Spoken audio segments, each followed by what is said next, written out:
But the investment strategy knockout is something I'm really excited about. It's a process that I've used many, many times over the years. So I'm Cameron McClellan, one of the directors at OpenCorp.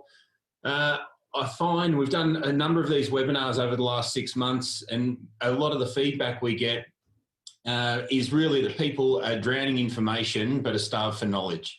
And when it comes to knowledge with investing, it really comes down to understanding a process which reduces risk. So in my foyer, I have a property investor, which I'm just about to do the second edition of now, release that in the coming months, which will be fantastic. It's been a long, grueling effort. In that book, I talk about a process of elimination, and that's what the investment strategy knockout's about. So we'll be going through a number of sections in today's webinar. So investment strategy knockout to get to the winning strategy. And then I'll try to punch through that. It's going to be pretty rapid fire because we've got some really good stuff at the back end of the webinar, which really delves into a lot deeper about, once you understand a strategy, the steps you need to take to find the best investment property for you. And that's what it comes down to, regardless of market cycles. How are we going, Boz? You got any audio happening now? I'm all good, loud and clear. Here we go. Here we go. I'm good to hear, because that would have been really strange to do a webinar with someone who couldn't hear me. Good thing we know investment a bit better than we know tech. There we go. Plan me in front of the camera and let me talk.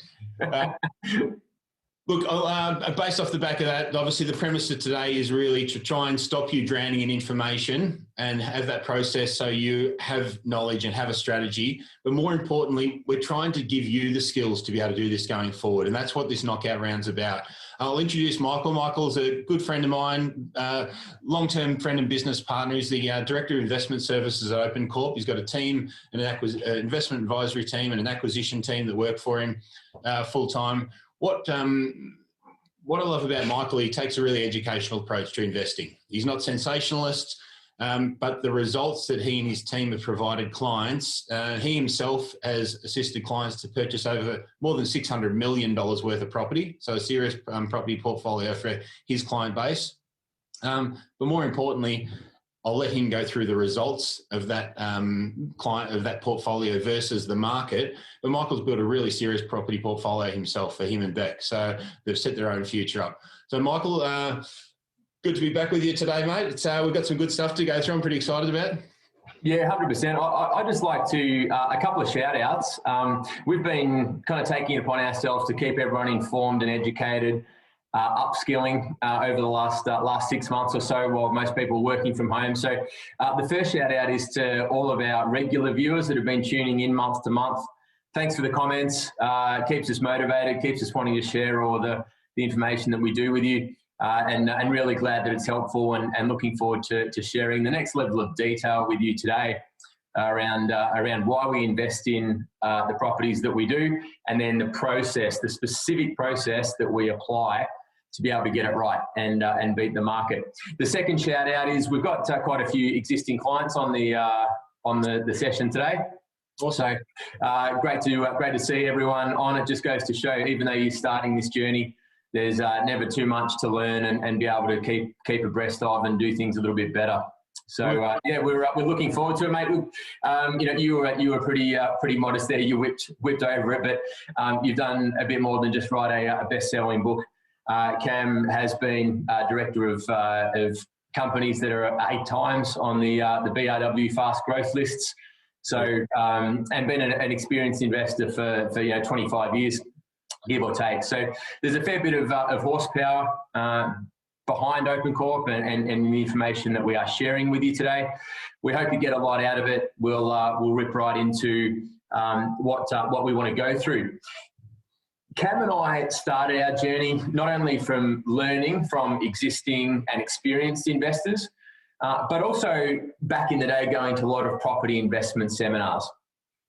My experience in that is that it was great up until lunchtime.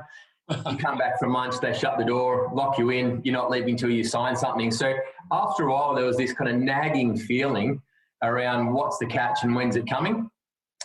There is no catch today. There's just information so that everyone can sit back and take in all the gold that we've got for you over the next hour or so. I just wanted to cover very quickly what we do. What we do is effectively execute all of the information and process that we are taking you through today. So if everything we're going through is resonating with you and you're thinking, yeah, this sounds great, but it's way too hard for me to do, I'm way too time poor, there are things I would rather be doing, no problem at all. That is what OpenCorp can deliver for you as a service. So when we sit down with our clients, the first half an hour or so is all about hearing what it is that you want to achieve, making sure that we've got a comfort level that our strategy can help you achieve those goals, and obviously working through some more detailed information from there in our individual strategy session. So that you understand right off the bat and you're not wondering what that nagging little man might be talking about, OpenCorp are an investment property powerhouse that can take care of every step of this process start to finish for you. In short, if you bring the money and the motivation, we can do everything else. So not only does investment start, or for our existing clients out there, continue today, but that's a long-term journey that we go on to be able to teach you bit by bit as you become more and more experienced. The analogy I use, I'm sure most of you have probably heard it, you don't turn up on day one of prep ready to pass year 12 maths that afternoon. So there are going to be some fundamentals and some deep dives that we're going into today. But in terms of executing this process, we have a research and acquisitions team. Their sole job is to apply and analyse the criteria we have to come up with the optimum investment property recommendation for our clients at any point in time based on their own portfolio and their financial means. We can ensure that you can keep your own home separate and get the finance and loan structuring right. In short, how banks want you to set that up versus how smart investors need to set that up are about as polar opposite as you get.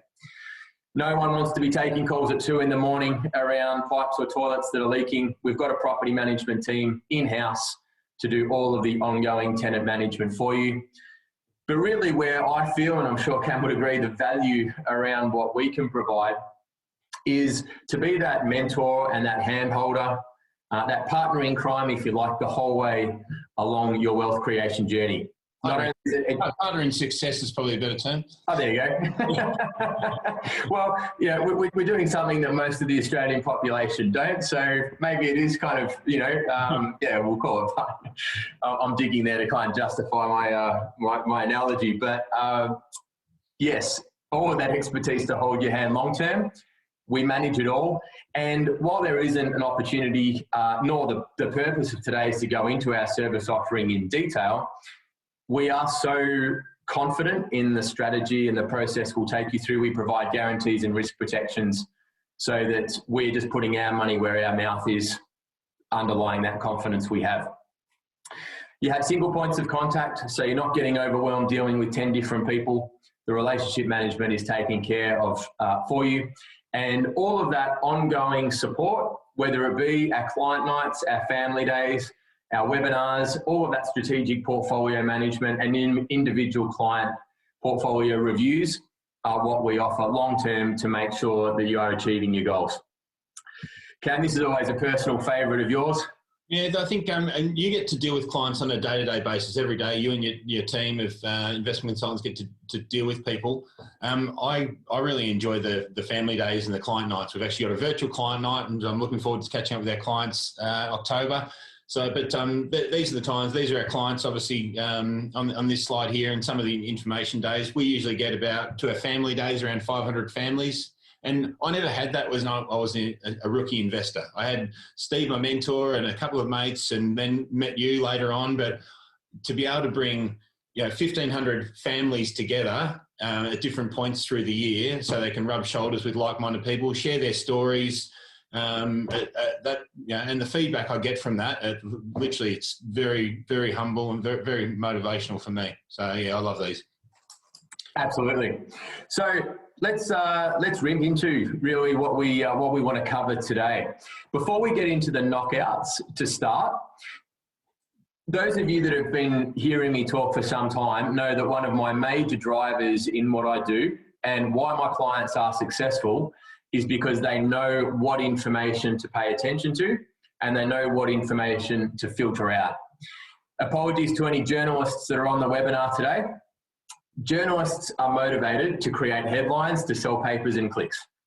Okay. Smart investors don't pay attention to the headlines that dominate a particular day or a particular week, because as Cam said, there's a lot of confusion. We get a lot of feedback. There's a lot of confusion out there around what people should be paying attention to. Why? Because headlines are there to sell a story on a particular day. And unless it's up and down continually, taking it on this emotional roller coaster, those clicks and those pay-per sales are not going to happen.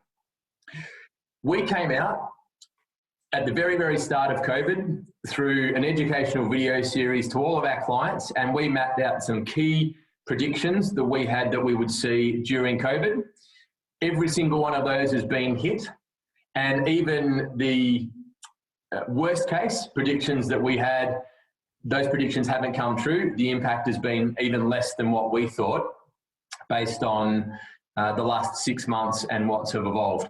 So I don't want to pop the media. What I want to be doing is helping everyone on the call today to be understanding what are the fundamentals that drive property markets. And when you look at these 5 points here, with the exception of interest rates, most of these other 4 don't appear in the media and in stories about the property market on a day-to-day basis.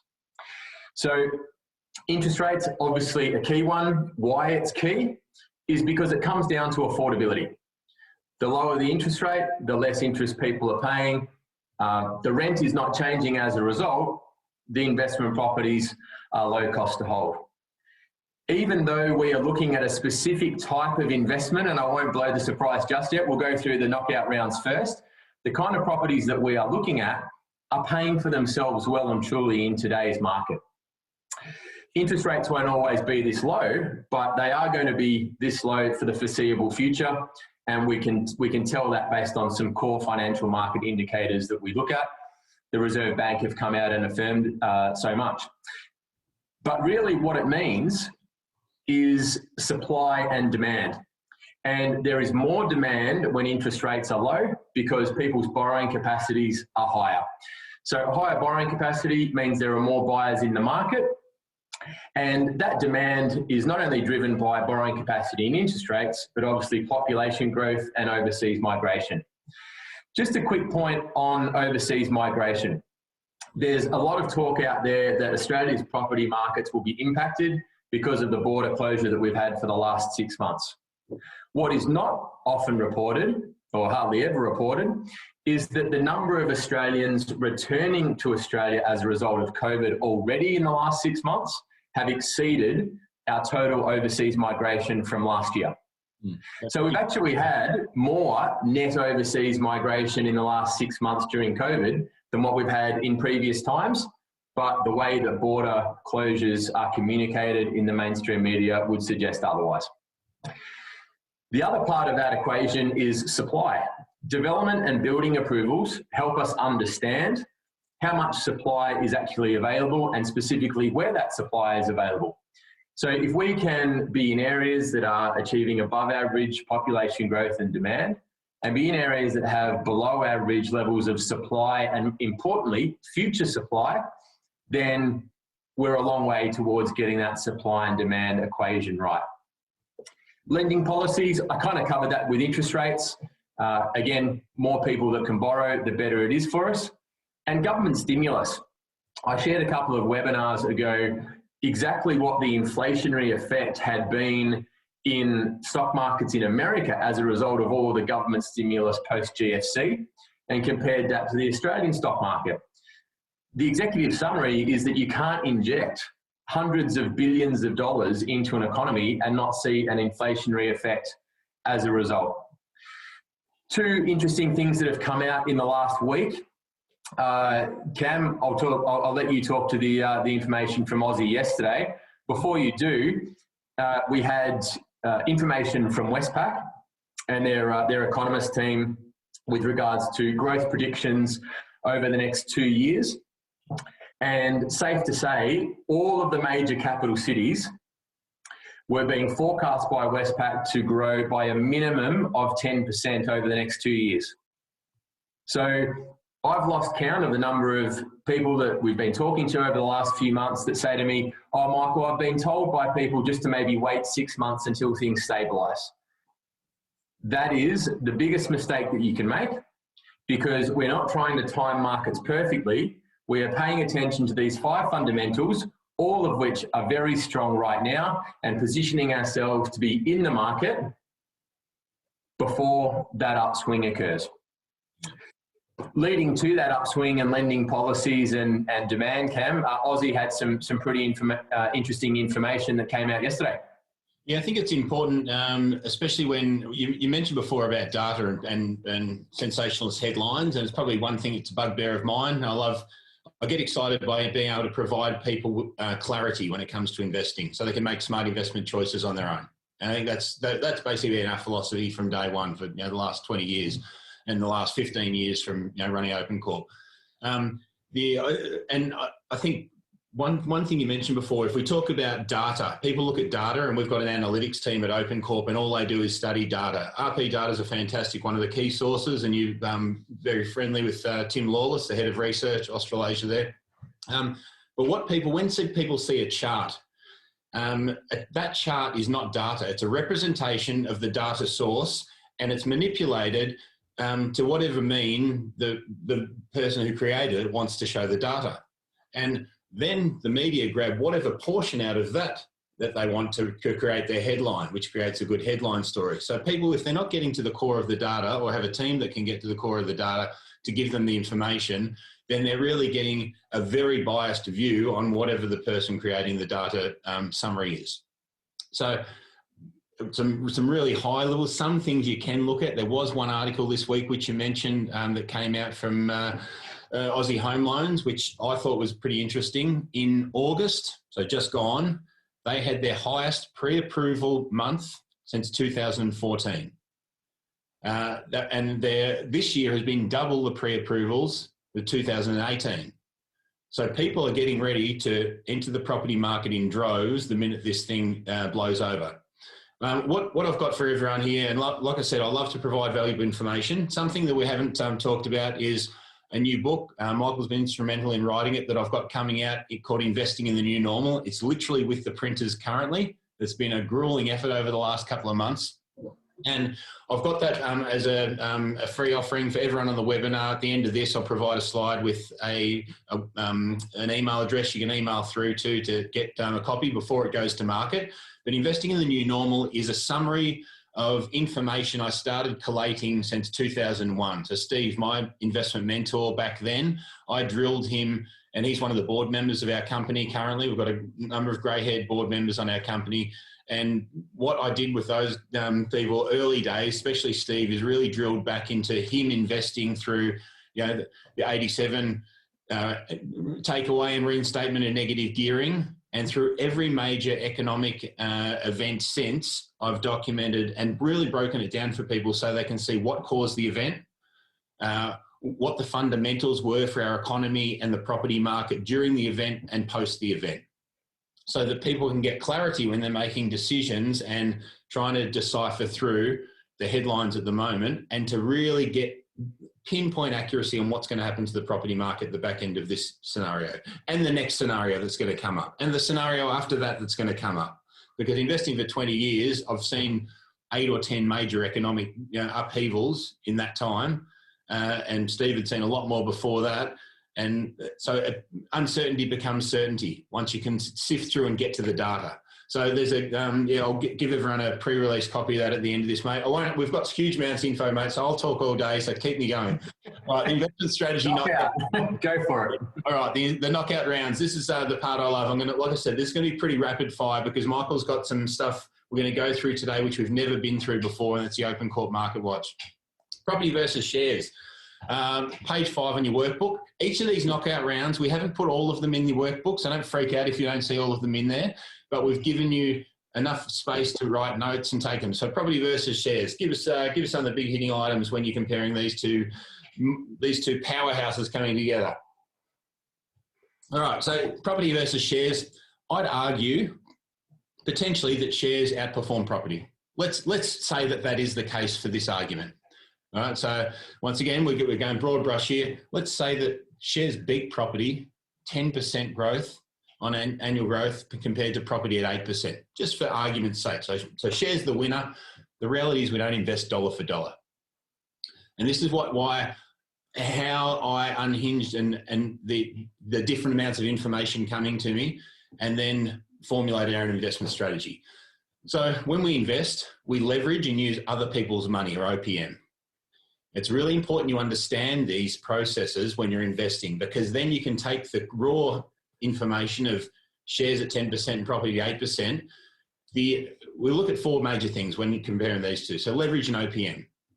Because of the risk profile the banks put on shares or securities versus property, the shares the banks will give you around a 50% loan to value ratio on good shares. And that's due to the fact that during times like the GFC, times like the Asian financial crisis, times like now, the share market can drop about 50%, gets belted pretty hard. Whereas property, during these downturns, historically has dropped. Affordable housing in our capital city markets has dropped no more than 10%. So the risk profile that the banks put on shares is about double to that of property. So they'll allow you to leverage up. And like I said, shares historically have done better. But let's have a look at, if I'm investing dollar for dollar, shares might win. The reality is we don't invest dollar for dollar. The other side of it is control too. So people investing in shares need to firstly be able to understand how to read a company's balance sheet, profit and loss statements, cash flow statements, understand their annual reports, know how to review the industry they're in, the management team, their R&D, the future growth projections of that industry and that company before considering investing in the shares in those companies. Now, I own a lot of different companies and shares in different companies, but I don't invest in the share market as a diversified strategy. That's my choice. Whereas property, I can follow a process that gets me the best property every time. So I think the other major factor of this is the compounding effect of, for the first 3 points, based on the fact that you can put more money into the market on property than you can on shares, you get a compounding effect. And that's what really drives the winner out of these two. So let's have a look at that, Boz. Okay. It's just loading up. Love technology. All right, so let's look at that's all right. Let's look at the assumptions for ease of argument. So we'll say we've got 50K initial investment into each. Because I leverage up shares, I get a 50% LVR, so I'll invest 100K into the market. Property gets a 90% LVR. Once again, we're just doing simple round numbers, so I'll get 450K into the market. We'll give property 8% growth annually, and we'll give shares the advantage of 10% annual growth. So we'll say shares is going to outperform property as a year on year. Here's the outcome. So 100K into shares brings you, over a 20-year period, a portfolio worth around 670,000. So that's at a 10% compounding growth rate. Property, because you've put 450K into the market, you've got about $2.1 million. So you can see, yes, there's some differences on dividends and rental income and holding and those sort of things, but it's very minute when you look at the growth value at the end of it. So for me, when I chose property as an investment and compared my strategy to shares, this is why I chose property. Now, the funny thing about that, Boz, it doesn't even take into account if you duplicate your portfolio. This is one property versus one share portfolio, isn't it? Exactly right. Yeah. So we talk a lot about the basics and the fundamentals of property investment. The two most basic fundamentals to understand are supply and demand, drives property prices, and compound growth. Compound growth is not well understood. So I'm just going to share, we have shared it in recent webinars. I'm just going to, for all of our new viewers, go through quite quickly a simple example so you can understand what it is. Einstein called it the eighth wonder of the world. In 2 minutes' time, you'll understand why. Let's use an example of apple trees. So let's say that you buy an apple tree this afternoon and you hold it through for a period of say 7 weeks. Okay. When you buy the apple tree, let's say that you've got one apple on that tree, and the number of apples that you have doubles every week. So after week 2, you have 2 apples. After week 3, you have 4, and after 4, you have 8. So if we think about why most investors aren't successful, think about when they want to see a return. Most investors want to see a return by lunchtime tomorrow, or they're not interested. What we don't have here is a get-rich-quick strategy or a solution for you. What we do have is a proven formula that creates significant wealth, real wealth, over the long term, safely and securely. The key part there is over the long term, because compound growth gets stronger and stronger. As you can see, every week that we hold this apple tree, the numbers get bigger and bigger and bigger. So the other example we talk about is, let's say that you start with a cent, 1 cent, back in the days of the copper coins, and that doubles every day for a month. In a 31-day month, you're at about 21 million bucks. At the end of week 1, you're still less than $1. So it does take patience, it does take long term, but it's massively powerful. And so when you look at this, there are 2 things to take away. The first is, think about what most investors do once they start to see some performance. You know, so we might go from 4 apples to 8 apples. People will go, oh, great, I've got 8 times what I started with. And what do? In property terms, they sell the property and they lose all of the power of the compound growth of that asset over time. Now, as you can see, 1 property held for the long term, or 1 apple tree held through to week 7, gets you a pretty good result. But what if you just had 2 or 3 apple trees? You get a dramatically larger result, and that is compound growth. So not only 1 asset growing by more and more over time, it's the ability to be able to add, as a smart investor, a second or a third portfolio property to your portfolio, which compounds the results that you achieve. And that's real wealth creation, and something that's not well understood. I remember I used to love running spreadsheets back in the day when I was a 20-year-old on compound growth. So obviously, very simply, while we gave shares all the advantage in their performance, for me, property was a clear winner. So it had less risk during major economic times, and a far greater return because you can leverage up and what you can invest in the market. So a clear winner is property. Spot on. Flipping versus copy, page 6. I might let you run this one, mate. Are you good with that? Yeah, sure.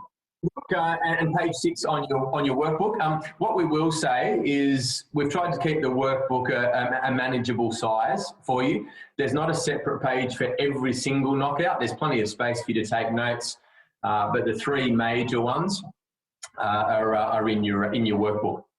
Flipping versus holding. There's been a real trend due to TV shows where, you know, there's an ability to renovate for profit. I love that. Any fans of the block out there, the blockheads as they're called, will you can see them a mile away when they start talking to you about the benefits of renovating for improvement. Let's just say it's really easy when you've got a team of 30 people in the background and you've got to strap on a tool belt and do a couple of pieces to camera to be able to get a pretty amazing result in a week or 2. But jokes aside, there are some fundamental things to be factoring in when we're talking about renovating for profit. It is time consuming. It does require energy, and while it can be fun, it does take time away from the things that you would much rather be doing. What you need to make sure is that it's not taking time away from your ability to earn your income as well, because that just is money that you need to replace in the renovation process to generate a profit. Well, as I grew up on a farm, and so I don't mind working hard, and I've renovated a lot of properties, and Felicity's painted houses to their cows come home. I want to paint a very clear picture. It wasn't me and Felicity with me putting dobs of paint on her nose and having a great amount of time. It was usually screaming at each other because we were so trodden into the ground from working full-time jobs and then going there every night, working till midnight and doing that for week after week, month after month. It wasn't fun. It sucks. So the block's great to watch, but it's not reality. Yeah, and as you know, Cam, one of my best mates as a tradie, he said to me umpteen times, hey, we could buy this and do this and whatever else. And I said, look, never do it because the numbers don't work. And by the way, you'd overblow the budget because you're a perfectionist and it would take too long to get that result. So I'll keep going, mate. I'll take you off track. No, you're right. Adding value to the property and selling for profit. I've got a side-by-side set of numbers here, which we'll go through next around what that looks like. Just a word on valuations though. Most of the time, valuers never actually set foot in the property, and definitely not during COVID. So one of the big risks is when people say, oh, I'm just in the process of adding a deck to my house, which will, increase the value of it.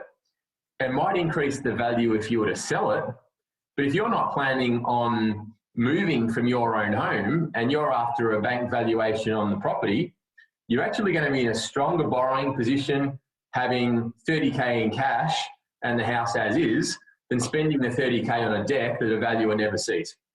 So it's really important to understand what influences that valuation process and how to take advantage of it.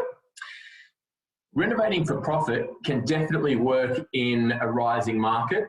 The risk is, how long does that renovation take you?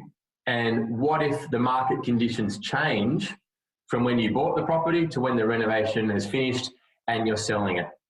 Most of the growth that happens through the rising market would have happened anyway without you adding some value to it.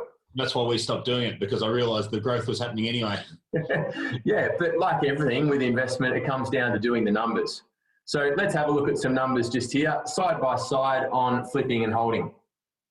All right, before I take you through the numbers, let's say that we could buy a property for 600K and we could sell it in 6 months' time for 750 grand. Sounds good. See a show of hands, any takers who might think that's a pretty good, quick way to make some fast money? 150 in your back pocket, sounds great. There we go, the hands are up. Okay, this is the important thing to consider. Let's have a look at all of your costs to acquire. So we've got there, you buy a property, an established property for 600K. Let's say that you're spending 50K on a reno. Now that's going to be a pretty basic cosmetic renovation. Yep. Okay, but spend 50 to sell it for 150 more, that would pique a lot of people's interest. The other things you need to factor in: stamp duty to acquire the property, costs of your bank fees and your legals, and let's say interest at 4% over a 6-month period comes to $15,000 in holding costs while you're actually doing the renovation itself. So as you can see there, the total cost to deliver that end property is not actually 600 grand, it's 710,000. So if we sell it, then we've got some additional costs as well. We've got to pay the agents somewhere between 1.8 and 2% probably. Marketing to go through the advertising campaign to get that result. So effectively what we're doing there is we're taking a $600,000 risk plus costs plus a renovation. So it's actually a $710,000 risk and 6 months of blood, sweat and tears to generate a $25,000 profit. And that is before we consider capital gains tax, which inside a 12-month period is at the full 50% rate. You're basically going backwards.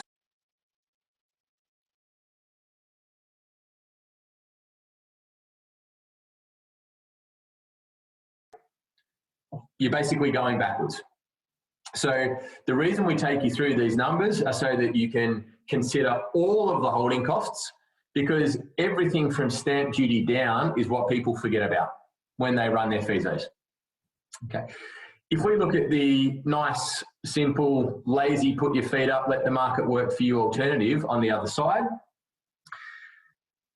if we have a $600,000 property and we've got the same stamp duty and the same costs, our costs to acquire are obviously far less. Okay. We start generating income from day one, so we're not paying interest out of our pocket. But let's have a look at the growth rate. If we take an 8% growth rate on average over the long term, but apply that to 1 year and 2 years. That's good you said not on average, because you won't get this evenly. You might get a huge amount in the first couple of years, or it may sit stagnant. So great, yeah, but good, keep going. Yeah, so we're just talking about long-term approaches here, but just giving a side-by-side comparison in terms of time. By doing nothing, we're actually in front. If you get your market selection right, we'll give you the formula for that later on. If you get your market selection right, you're actually in front after 1 year. But have a look at the compounding effect. You've still got this property in a holding scenario, whereas when you're flipping, you've actually lost the asset as well. So until you find another property and you spend more on it and you pay another lot of cost and you erode your profit, you're out of the market, whereas the property that you're holding is continuing to grow. So as you can see, after 2 years there, you've actually got enough equity that you can duplicate. We talked about compound growth 5 minutes ago. That's the process. Duplication is the process where we can borrow this equity to pay for the next deposit and costs. And then all of a sudden we've got 2 properties in the market, as opposed to that one in, one out transactional approach of flipping.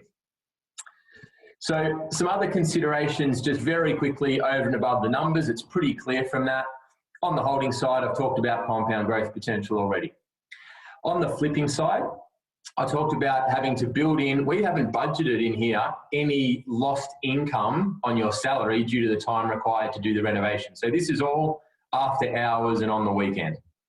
It's assuming that you're doing it yourself, you're not paying any tradies or anything like that as well. If you decide to buy a property, do some renovation to it and retain it, then we need to understand the valuation process. Because most renovations are not structural, where they're adding rooms or creating added value, most of them are cosmetic internal valuations. Just like the deck out the back, very rarely is the valuer ever going to see the fruits of your labor.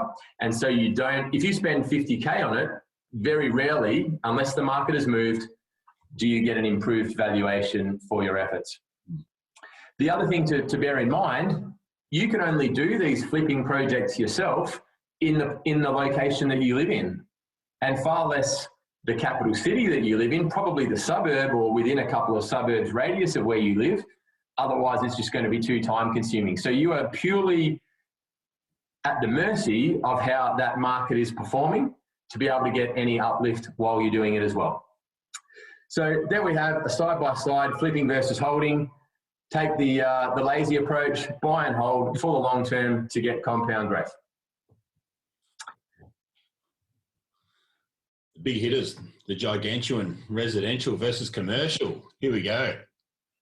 This is a good one. So I do own a commercial property portfolio. So my business partners and I, way back when I had different companies, would buy a commercial property to house the business in it and roll that through. That was a different strategy. What a lot of people ask me is they say to me, once you've got a couple of residential properties, do you then graduate to commercial? I recently, not recently, so probably 5 years ago, built 3,300 square metres of commercial office space down in Dandenong, one of Melbourne's growth corridors. And so 3,300 square metres of office space is pretty good. I secured a 10-year lease with Victoria Police, Victims of Crime Unit, surprisingly. But our real partners in crime. That's right. So, but the day I secured that lease, and that property for me was 400K per year positive in cash. So I've built a building, secured a 10-year government lease, about as secure as you can get as far as tenancy goes, and it's 400K positive, and I sold the building straight away. People thought I was mad when I went through it, but it was very simple for me. I could pay the tax on it, take that money, and I bought about, and it was with my business partner, bought about 30 properties, individual residential properties with those. Much smaller blocks, because the reality is that building, from the day I secured the 10-year tenant, was going down in value to the day of the end lease, and then I had the risk of whether they take the lease again. It was much safer for me, personal wealth strategy, to get rid of that. So it was an income play. But let's look at the reasons why. The concept of investing is really about risk reduction. It's the key to smart investing. Similar to when you're investing in shares, if you're investing in commercial property, you need to understand, to assess the tenant, you need to understand the business that they're in. You understand how to assess their business financials that they should provide you. and really the industry there within. So there's different risks that go with commercial. But really setting aside business acumen, really the key to wealth building is holding the most amount of asset for the least amount of money out of your back pocket. So let's look at the equity versus asset holdings. And I think this is really the king hit for why I choose residential over commercial. So let's say we've got 300K cash or equity. If I'm going to invest in commercial, based on the loan to value ratios the banks will give, I can buy about a $1 million asset. Versus residential, if I split that 300K into 3 different deposits, I can buy 3 different properties to an asset value of about $1.8 million. So I've reduced the risk of my tenancy. So as you can see, the same amount of money out of my back pocket, I can hold nearly double the asset with residential, have much more reduced risk because I've got 3 small properties with 3 individual tenants. So the risk of one tenant leaving isn't as great. And I haven't got that. And you think about it, $1 million commercial property is pretty much a milk bar. We're not talking about big business here, are we? And so that's why it always surprises me when people say, I've got a small residential portfolio, do I graduate to commercial? I'll go through this scenario with them, and instead of graduating to commercial, they go and buy another 3 residential properties. So it's a really simple way. Once again, we're going through the knockout process. So commercial versus residential wins hands down. Awesome. Cool. So if we have a look at the next one, Cam, this is another personal favourite of yours. Yeah. House versus apartment. This is a good one. All right, let's get to a side-by-side. What have we got? House versus apartment. The concept of houses versus apartments, let's look at some of our dot points here. The golden rule of investing. I learned the golden rule of investing when I was about 14 years old. I think it was in the 80s. I watched a video of Jan Summers, who's a fantastic investor, the matriarch, I would suggest, of Australian property investor. And I always had to tip her because she was probably the light bulb moment for me when I was a 14, 15-year-old kid. Watched that VHS video of her with big shoulder pads, and I think she had a perm. But her rule in there that stuck with me is buildings depreciate and land appreciates. So I got the concept of breaking down the asset into 2 components. So that's one of the core rules that sticks with me. Now, supply and demand is another big factor. With housing, we can look and focus on areas that have limited supply. So I look at like infill areas of housing that has limited supply, whether it's the urban growth boundary or it's an area that's already got housing on the outside of it. So you're limited. Whereas apartments, you put one up and you can put one up next door to it. So there's unlimited supply in most areas. So you need to be clear on the urban growth boundaries within our capital cities. The urban growth boundaries, there's 2 main ones, metro to regional and low density to medium or high density. So that one is a lot more tricky to work out. How many more apartments can go up around me? Look, don't get me wrong. If you like apartments, go and rent one. They're pretty cool to live in. You get a good lifestyle. They're a flashy investment. And I know some people love saying, I've got a Port Melbourne or a inner city apartment. Sounds fantastic, but you've got to look at what you're buying. And the land content ratio, in my foyer of the property investor, I do a breakdown, a side-by-side. A lot of people get caught up in really complex land content ratios. But if you think about it, we'll go really simple. If the average size block nowadays is about 400 square metres in Australian capital cities, and we usually put a 200 square metre house on it. We're talking really round figures here. So you've got about a 50 land content, 52 to 50 content. Whereas if you build a apartment complex and you got 10,000 square metres, and you put 100 apartments on it, it's about a 1 to 10 ratio. So with apartments, your land content ratio is a lot smaller. My ratio is right there, Boz? 1 to 100? 1 to 100, is it? Yeah, there you go. Sorry. There you go. So you get by a really quick... Next to no land, that's the point. There you go. So really what you've got to look at is while land size in Australia for residential houses is reducing, you've still got to make sure the majority of your investment is land. So we want to make sure that the value is... The building's only reason for being there is to provide a rental income to hold to substitute the holding costs of the appreciating asset. So don't get caught up in what's above the ground. It's really dirt. We're investing in dirt. Vacancy risk. Obviously, if you apartments, a new one pops up next door, I'd rather live in a new apartment, end of my lease, over I go. But down the track, let's think long term. If I've got an apartment block with 100 apartments in there, when it comes time to rejuvenate that thing, we've got to get 100 other owners to all come together under the body corporate and put money in to rejuvenate the outside, as opposed to in 10, 20, 30 years, however I need, I can take it. It's my choice if I go and put a new kitchen or some tan bark, some new curtains or whatever to the outside of my individual house and bring it back up to scratch. So much more control. But really, land wins. So this is really a no-brainer. And I think it's really poignant to what you said. If we talk through data, Tim Lawless at Core Logic, we went right through the data of why the apartment market has dropped so much during this period of time, where medium density, affordable housing has not, and it's actually increased in the areas where our clients are investing. The reason is the majority of immigrants that come to Australia, 80% of those for the first 2 years live in apartments. Now, a large portion of the others live in a student-style accommodation. So the majority of people coming to Australia, before they assimilate into our culture, live in apartments. So there's a huge high turnover, which is why the apartment market's really been pummeled at the moment. And people are also making smart living decisions now, where there's a lot of people moving to outer city suburbs because they like to have a bit of park around them at today's day and age. So it's a lot nicer to go and walk around 5Ks of park area than it is to be stuck in an apartment, for sure. So there you go.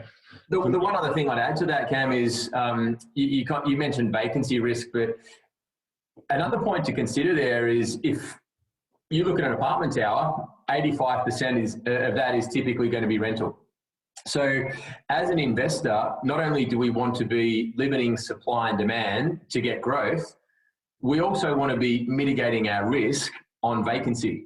Yeah. And if a tenant can move from one apartment into a brand new apartment next door, the rent's going to be exactly the same because the landlord's got no leverage to increase the rent because they know that they can just shift next door. So you don't see the same rental growth rates either with apartments as what you do with the growth assets in suburban areas that we're investing in. Yeah, I want to be clear on one thing with when I'm comparing these two. When I say houses versus apartments, houses I would include in the same rationale can be applied to townhouses. Some people call them units in different capital cities. Apartments are very different to houses, townhouses, units. Some units I would class as apartments, so you've got to be careful there. It comes down to the fundamentals of that land content ratio. So, and whether huge amounts of supply of the similar type product can come up next door or in the vicinity of yours. So I own a lot of townhouses in my portfolio, but they meet the land content ratio and have been great investments. Who do you think wins? Hey, bingo, house, big knockout. Awesome. So we've talked about capital growth, and we've mentioned cash flow as we've been going. Page 7 on your workbook here, ladies and gents. This would have to be the number one question that we get asked, or even statement that gets made to us when people talk to us is, I want a cash flow positive property. Oh, why is that? Oh, because I want to be putting money in my pocket. Okay. So, and that's as far as the learning's gone. So what we want to be doing here is taking you beyond that to think about, right, well, why is it that we are investing in property? As Cam and I say, the only reason why we're experts in property is because it is the safest and most secure way with maximum leverage to create wealth through compound growth. If sunglasses or rubber bands gave us compound growth at a better rate, we'd be experts in sunglasses and rubber bands. Okay, so let's understand what this real wealth creation is, and this is really what it comes down to. Cash flow is all around how you have higher rental yields that cover the costs of the property and put a passive income in your pocket. And the whole guise of that is, well, if you've got a portfolio that's creating passive cash flow, then you can have choice and stop working. Okay, so that's fairly logical. Let's have a look at the bigger picture though. The kind of things that we need to consider, as I said, real wealth comes from that compound nature and being able to double your asset value in every 10 years, give or take. Okay. If we have a look at the kind of locations where you need to go to get these high yielding cash flow focused properties, they're either right out on the outskirts of metro areas. Far more common is in regional locations. So if we understand what drives property markets being supply and demand, in regional areas, there's much less demand because there's less population and fewer jobs, and there's much more potential supply because even if there was an injection of population, more housing supply could easily be created.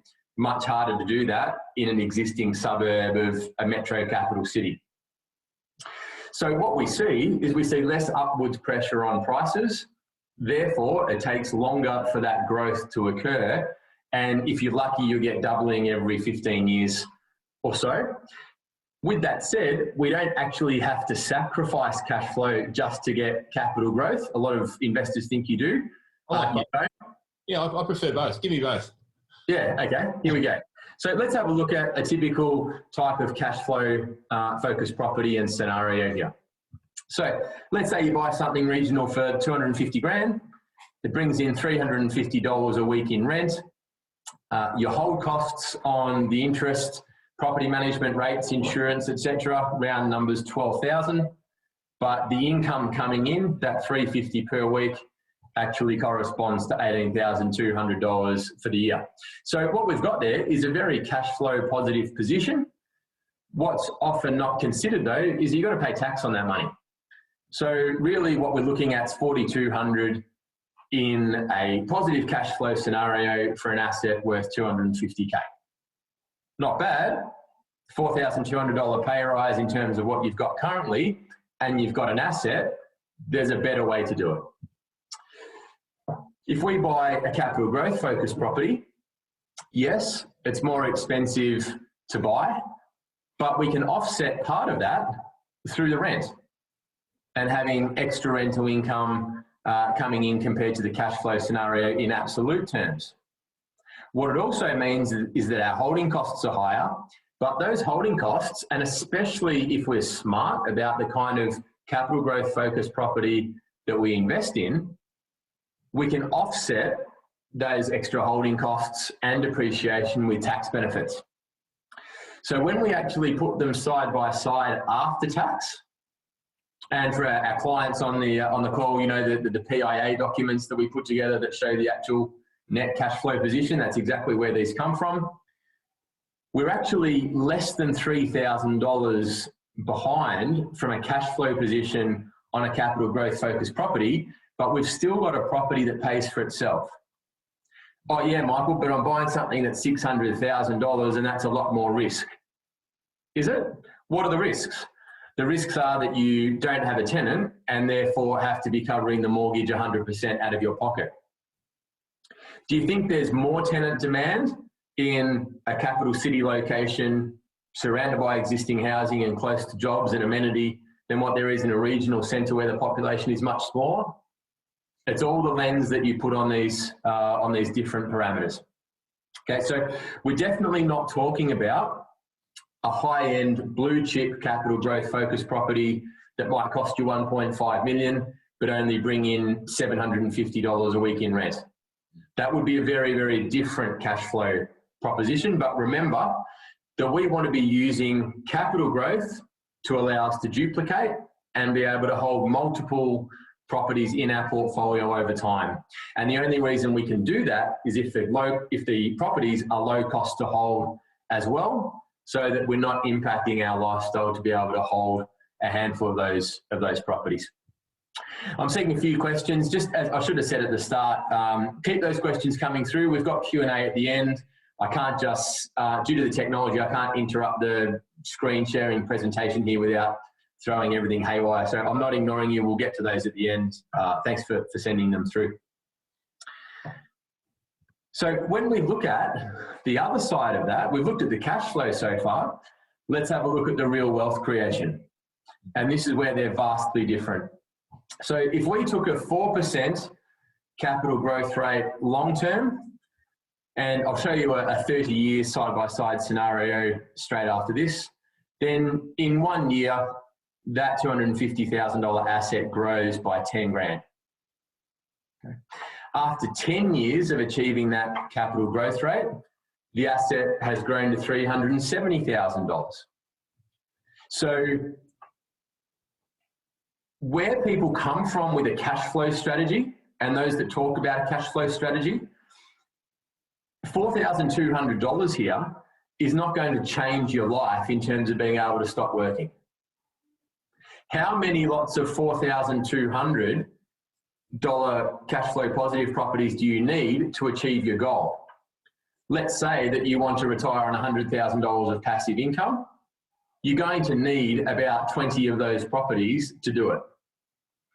If you're getting such a slow capital growth rate through this capital growth process here, it would take you decades, probably centuries, to be able to create enough equity to then use the equity in this value to be able to get your next one and your next one on top of that.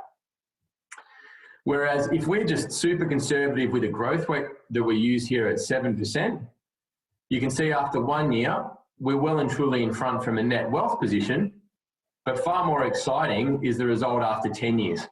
And this equity creation, as Cam talked about with property and shares, is that as the leverage through the property is creating the equity, we can then get the next one and the next one and the next one. And that compound growth, as you now understand, is really where the power is in the wealth creation. So as a quick side-by-side diagram, I'll just draw it here. Let's say that we have a 30-year time frame here. That was pretty straight. Just while you draw it up, Boz, I'll make note that the cash flow versus growth was one strategy that I investigated heavily back in the 90s. There was one book by, I think it's Steve McKnight, 0 to 250 properties and that was the concept of the book, buying a bucket load of cash flow positive properties. By the time that I started investigating it, the capital required to build a portfolio like that was too high in Australia.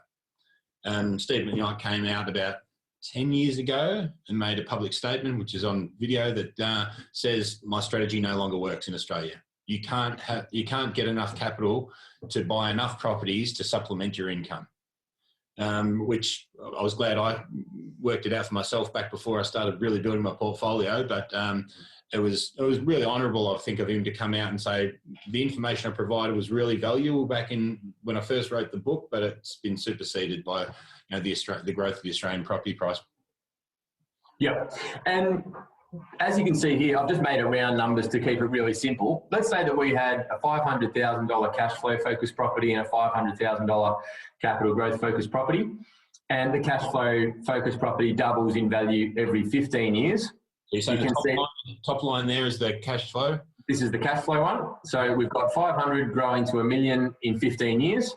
Yep. And doubling again over the next 15 years to be worth $2 million in year 30.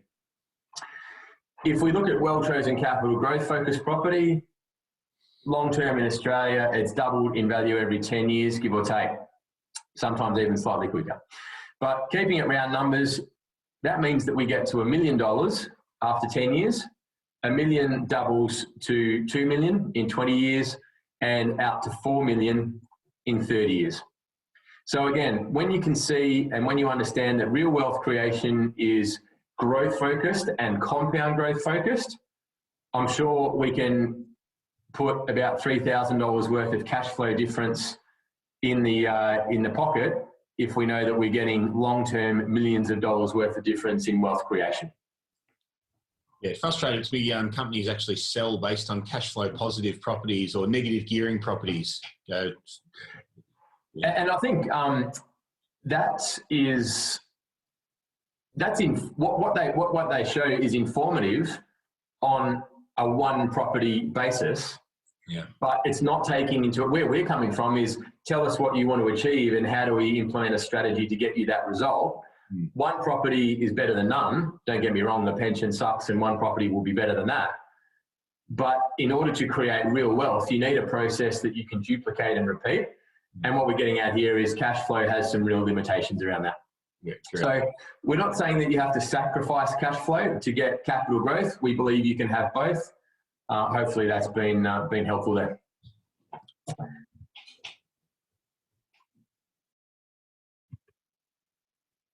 That's technology. The picture's obviously loading again. We'll give it a second. So what we'll see now is a summary slide that will hopefully pop up in a second on exactly what we are investing in. Let me try this way.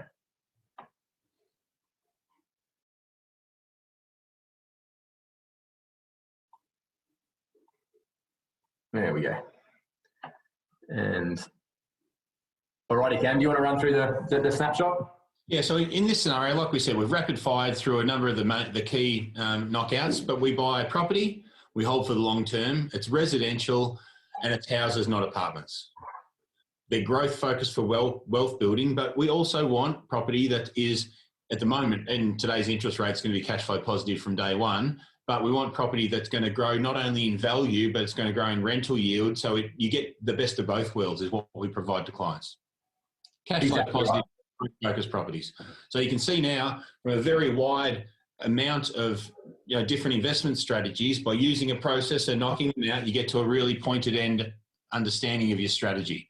You can then crystallize your strategy, and as new options come up, you do the knockout rounds again. And so you continue to stick to your strategy rather than chopping and changing, which is what a lot of people fall into the trap of doing. So, but I think one thing we haven't done in any of the previous webinars, Boz, is actually get into the nitty gritty of, we'll go over the MAT process, but I want you to take this a lot further for people today with the Open Corp market overview of how we really dig into the MAT process. So Michael's going to go into the MAT process for you, which if you see the MAT process anywhere else, they've stolen it from me.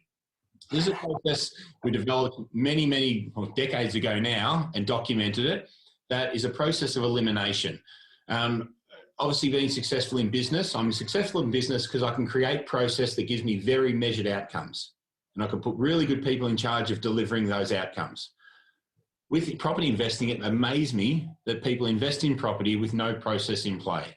So I looked at it when I started investing and went, wow, it's 10 million odd properties. Wasn't quite that many then, but today there's about 10 million properties in Australia. How do I take property A, compare it with property B, and compare the winner of that with property C, and go on through the 10 million properties to get me the very best investment property, regardless of point in time, market cycle, so what was the best for me? And I realized the process elimination was quite required. So I wanted a process that knocked out capital city markets, not good for investment at that point in time. Areas not good for investment at that point in time. And then once I'd found a couple of capital cities, couple of growth corridors that were really good, I could find the optimum size and quality property.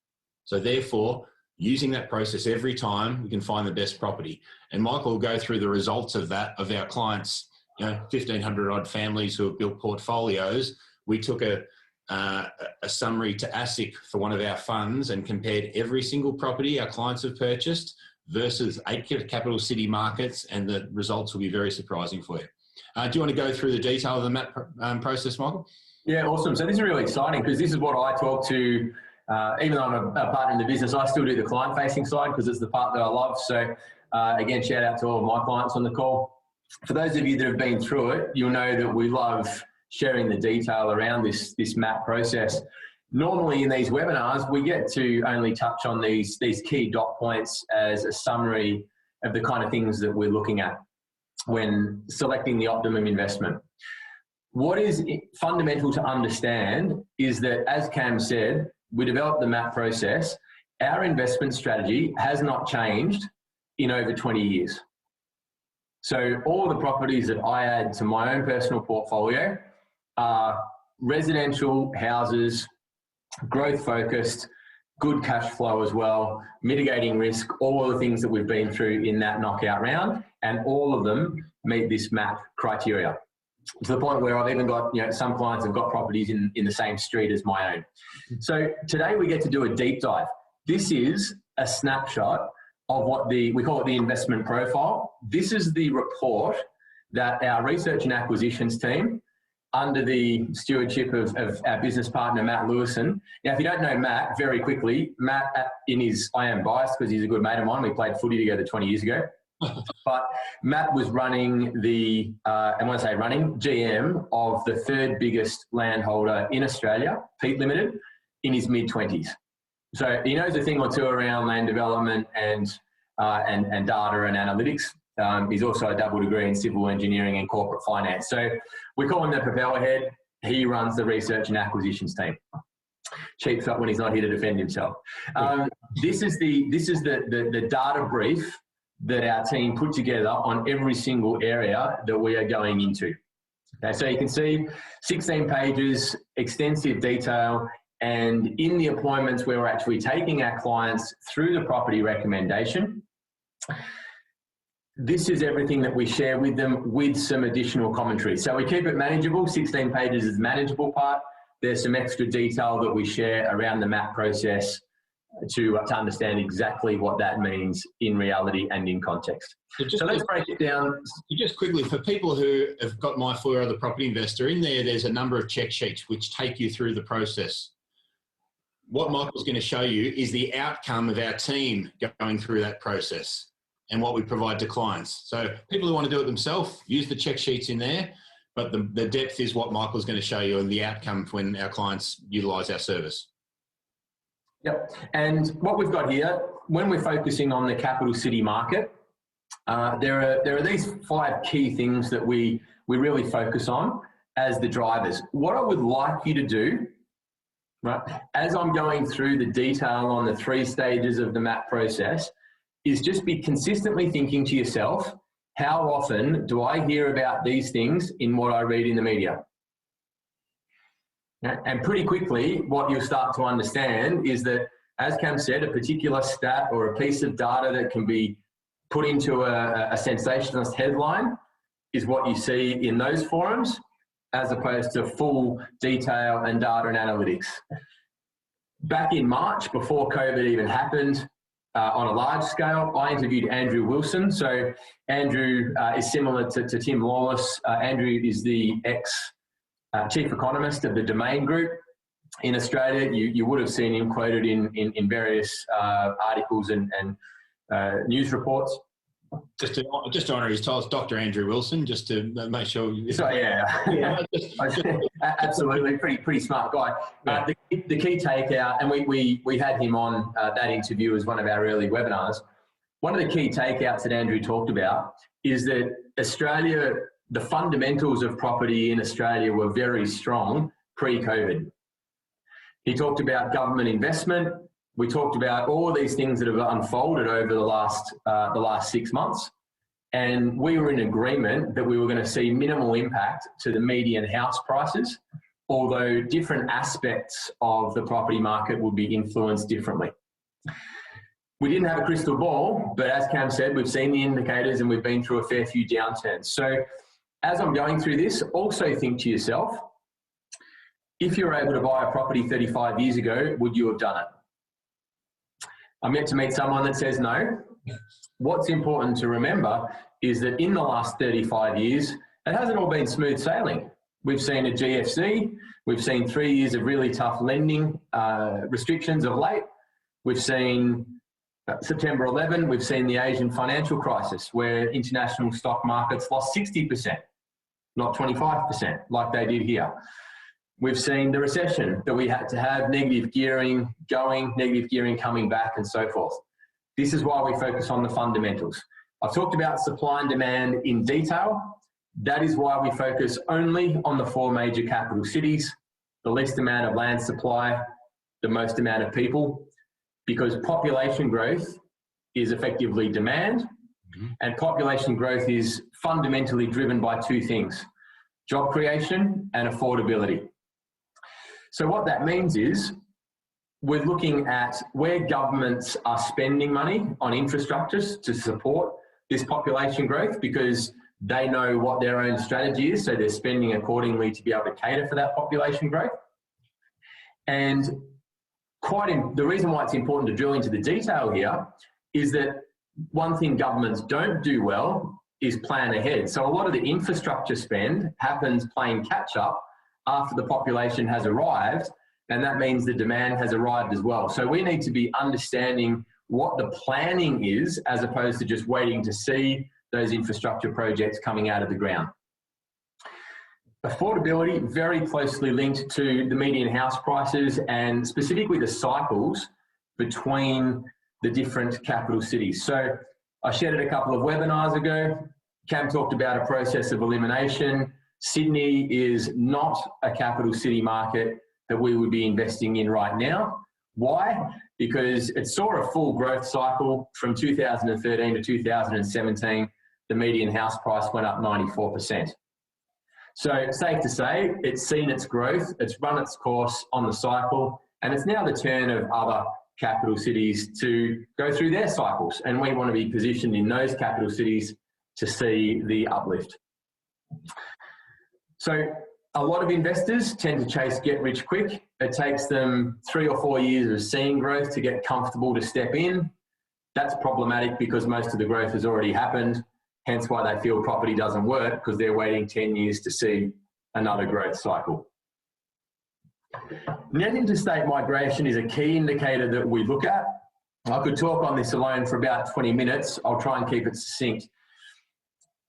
Net interstate migration is the movement, positive or negative, of people into versus out of capital cities. The net interstate migration data is in the research brief that our teams put together. And the reason for that is because it helps us understand where that demand is happening at a grassroots level. What I mean by that is anytime a property market goes through a growth cycle, it always starts with interstate migration movements and first home buyer activity. I can't remember the specific percentages off the top of my head, but in the Aussie report around the pre-approval volume that Cam had talked about, I think it was 70% of those pre-approvals had been first home buyers. It was a dramatic percentage anyway. Yeah, a major percentage by far. Yeah. Why that's exciting for us is because if we think about a growth cycle, it's really just a groundswell in consumer confidence. So if first home buyers and people moving interstate due to a job and a more affordable market, they're not looking to buy at 1.5 mil. They're looking to buy in and around 600K. Yeah. That gives the people that live in the existing houses worth $600,000 confidence that they've got a potential buyer for their property, so they might look to upgrade. That then gives the confidence of the people that live in the $750,000 houses, the confidence that they've got buyers, so it increases as well, and so on and so forth. I think one point for people to understand, there's two different major growth cycles. There's what we call a top-up growth cycle, where some top-end prices pull the prices up. That's a bit flimsy, that type of growth cycle. And we've seen that in the last couple of growth cycles in a number of capital cities. What we're seeing now, we saw it pre-APRA. We saw it push really hard just pre-COVID, and now the lending, and this is why I'm excited about the pre-approval stats based on first home buyers, because the market cycle that goes the longest and the most stable in its growth is a bottom-up growth cycle. So when you've got people who can buy lots of affordable housing, so people are bidding for affordable housing and paying slightly more for affordable housing, that groundswell is a much stronger long-term growth cycle. And that's what I'm excited about at this point in time. I was going to cover it in a couple of minutes, but you're throwing me a lace-out handball, Cam. Let's say that this is the range of property prices, and the median is therefore the middle value. It's not the average, it's the middle value in a distribution of sales. So what we said we would show you is which properties have been affected and seen price growth and which properties have been affected and seen price losses according to RP data in the last 6 months. The median house price, let's call it 3 to 4%, is back. That doesn't mean that every property in Australia has lost 3 to 4% of its value. What we've seen is the affordable end of the market. Part of the reason why we invest in it, hint, hint, is recession proof, because we've always got demand at an affordable level. The top quartile, according to RP data, has come off 7%. So if the top quartile has come back by 7% and the affordable end has stayed reasonably stable, or gone up in areas, or gone up in some areas, sure, we can't give you area by area, but absolutely thinking about a macro, that's why the median comes back between 3 and 4% based on that. So it's really important to understand that not every property is influenced the same. When the media talk about house prices have done X, grown or dropped, it doesn't mean that every house is the same. The only metric that is measured in Australia with regards to house prices is this bad boy here, the median. So it is an indicator of where the market activity is at, as opposed to what every house has grown or lost value by. It'd be great if the newspapers recorded quartiles. Each quartile has grown or gone up or down this much to give a much better indication, wouldn't it? Yeah, but that starts to get into data. People start to switch off. They don't understand it. Doesn't sell papers. We'll just create a headline and say the market's going to crash by 30%. Job done.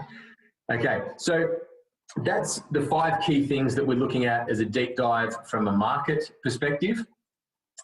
And due to all the images, guys, sorry, the resolution is there. These are the 6 pages that we have, starting around net interstate migration, population growth, supply and demand, unemployment, median house price movements and cycles, a deep dive into core large-scale government investment projects that have committed budgets, not just the blue sky pipeline stuff, timeframes and details on each. That's the kind of market watch that we provide in these investment profiles at a market level.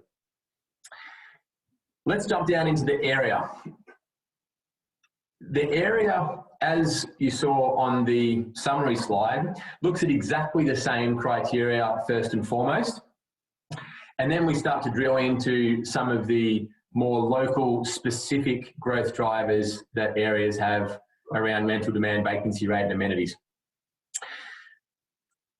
In short, when you understand where the population is going to go, which is a direct result of government planning and strategy, we understand how we can, the areas that we can be investing in to maximise our chance of seeing superior capital growth based on that demand. One of the big, and I've got a diagram I'll show you on the next slide, one of the big misconceptions out there that comes from previous generations is that you've got to be close to the city to be able to make money from property. It's a fallacy. The reason being is that back in the 1940s and 50s, all of the jobs were in the CBD. But since then, we've had expansive urban sprawl due to massive population growth, and that is a proven government strategy that's not going anywhere. So overseas migration will continue long-term once the borders reopen up. And it's about understanding where the government is trying to channel that population based on where they spend money. These kind of strategy and planning documents exist, and they look something like this. So without being able to take you through in detail here, this is what state and local governments use to be able to forecast what the population growth is going to be.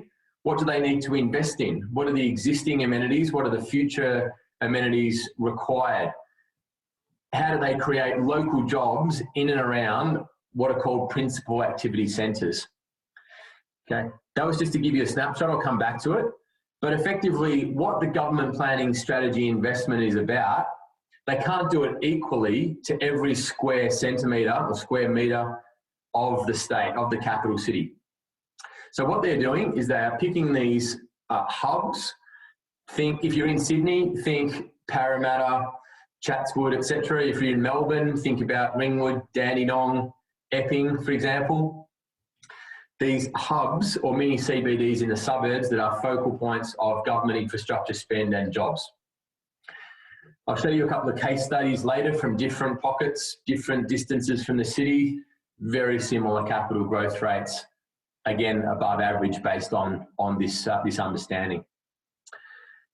Really what it's about is containing available land supply, when we understand what can be developed and what can't, and we look at what is approved to be developed and the future land supply coming on, we understand how we can be in these small boutique pockets within existing suburbs where the large scale development is happening much further from the CBD and the jobs than where we want to be. The second thing that this tells us is what is the investment in local jobs and where are the locations or those hubs. What are the existing job numbers and what are the future job numbers that the councils and the government are budgeting on? Because after all, as long as people can be close to work, that is a major driver of demand, as we said. So at an affordable price point, close to jobs, yes, we need to have all the amenities, but just because a new Coles is going in somewhere doesn't mean that's a recipe for price growth.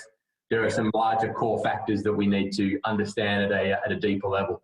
There's Woolworths as well. Again, same local information, population growth rates, demand, principal activity centre, investment, government infrastructure and spend, job numbers and so forth. Then we get down to the specific property. And you might be wondering why we're being so free with the information that we share. The reason for that is twofold. The first is that we think it takes between 185 and 200 hours worth of work for our research and acquisitions team to pinpoint exactly where we want to be. That's if you get it right. Our team can be going along and be 40, 50 hours in and go, that doesn't work, start again. Start again. Yeah. So if you've got that kind of time, as we said, we're giving you the formula. Take the workbook, take the check sheets in my foyer or the property investor and drill it out. If you want it all done for you, we can. The other way that we can add significant value here is to ensure the optimum size and quality is achieved. If I had a whiteboard, that'd be unreal. The simple way, and forgive my lack of artistry here, but it will illustrate the point. Let's say that we've got the same market in the same area. So here are 2 blocks of land, for example. Let's say that we're doing a construction project, okay, in this example. It can apply to established houses as well. It's just easier to show you when we're talking about a new build. Optimum size and quality. Let's say that here are 2 400 square metre blocks of land. And let's say that the land price is $300,000, for example, in both scenarios. Okay. Here might be your typical builder's investment floor plan. It's going to be 3 bed, 2 bath, double garage. The colour of the tiles don't matter. The type of fence doesn't matter. But we're looking at this. What matters is the bedrooms, the income it generates, and the cost for that. Now, this floor plan might be 240 square metres in size. Pretty standard for a lot of builders, big open spaces in living, etc., all that kind of stuff. What is the number one thing that determines the rental income that we can achieve? Bedrooms. Exactly right. So 3 bedrooms in said suburb, let's say it gives you $400 a week in rent. Okay. So in addition to the land cost, we've got the build cost. Let's say that the build cost is $320,000 for a 240 square metre house. I'm working backwards up the row here. Obviously, we've got a $620,000 property generating $400 a week in rent. What's essential to understand is that holding cost, I'll do it in a different colour so you can see it, that property is going to cost you about $80 a week out of your pocket to hold on a 3.5% interest rate. Okay. Now, let's have a look at optimum size and quality. If you get the leverage that we have through builders because of our relationship with them, we are intimately involved in the design process of these floor plans. So not only do we get a much better customized build to fit the block of land, Meaning that we design it with our design team in-house based on the client's requirements, not the builder doing it to get the maximum dollars out of our client. Exactly right. And the builders are happy to sacrifice some profit with us because of the volume that we give them. It's not about maximising their profit per build. So we're wanting 4 bedrooms on, let's say, 210 square metres, give or take. 210 square metres is not a small and boxy house. No, correct. It still feels nice to live in. It's got to appeal to tenants, absolutely. So yeah, please don't confuse optimum size and quality with cheap and nasty or small and boxy. But with the extra bedroom, we're getting extra rent. Because we've been able to eliminate some of the wasted square meterage, not the essential space, all of a sudden we've got land at 300, we've got a house at a round number, say 300. And as a result, the property, we've saved 20K off a similar property in exactly the same area. But what we're generating is $50 a week extra in rent. So when you look at the holding costs on this property, again, like for like, conservative figures, we're talking $30 a week, worst case scenario. So side by side, take the numbers out of it in terms of the holding cost. I said you could have these 2 properties within a suburb, they're pretty similar. Most people wouldn't drill into the detail that we've been through. They say, yeah, it's a quality area. It's all about the location, the location, the location. Yep, it is, right up until you get to optimum size and quality. And that's where the tweaking and the 1% has come in, because as you now know, if you can hold 2 to 3 properties for the same cash flow as one less effective property, your portfolio is now hundreds of thousands of dollars, if not millions of dollars worth of difference better over a 15 to 20 to 30 year period. And that is optimum size and quality. So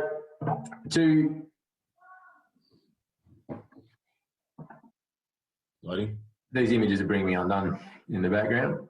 What's up, mate? Looks good for me. So there we can see we start to get into the specific property, some specific metrics around risk mitigation, proximity to jobs, distance from those jobs, future land supply, etc., and our data table that is in every single investment profile with specific commute distances to each of the key pieces of amenity. Okay, so those are there, absolutely. The amenities come last, they don't come first. Remember, it's about those fundamentals. Cam talked about our track record. We're very proud of it. The MAP process works. Whether you do it yourself or you get us to execute it for you, this is what we're after. Is not the absolute best property that has ever been put somewhere in Australia. If we can just get above average performance and hold multiple properties in our portfolio with low holding cost over the long term, we can significantly improve the financial outcome that we're able to achieve for you. And this is the submission that we had to make to ASIC of the total return performance of our client's portfolio compared to the performance of Australian capital cities over the same time frame. Now, this was done there was a huge amount of effort in 2018. The results for OpenCorp clients would be far greater now based on the last couple of years than the rest of the market. So the results will be much better. So let's have a look at that. Here are 2 case studies to drill down and show you the kind of results that we're achieving. So this is a client's property in 2015. It's a 4-bed, 2-bed, double lock-up garage on a great sized block of land. The growth has been exceptional, nearly $250,000 in equity in just under 5 years. And what that relates to is an 8% capital growth rate per annum. Now, I've chosen these 2 scenarios for exactly the reason that Cam said. It would have been very easy to show Melbourne-based property between 2014 and 2017 or 2018 when the market was really strong. Haven't sugarcoated this. This is from 2015 to today. So some of those years have been great. Some of them have been the median's been coming backwards. Some of it's been through COVID. But the reason why the MAP process has not changed in 20 years is because it is everything that we've talked about in terms of the best way to consistently get capital growth and mitigate our risk. All of the dot points here clearly align up with what I've been through, and I've actually got a bit excited and given you a bit more detail than what I was planning on, so it has gone a bit over, but hopefully it's valuable. Greenvale's only 21 k's from the city. I put that in there specifically because that's a question that we get asked all the time. Michael, how far is it from the city? As you'll see now, it doesn't matter how far away from the city is. What is important is what is the job proximity in the areas that we are investing. Clyde North is 45 k's from the city, can still easily get there via major rail and major road. Both of those infrastructure types have been upgraded in the past and currently to support the higher population growth. But what we've also seen, and what is not commonly understood, is that Clyde North is within a 40-minute commute of over 440,000 local jobs. So again, I've talked about those drivers, jobs and affordability, as well as all the other criteria.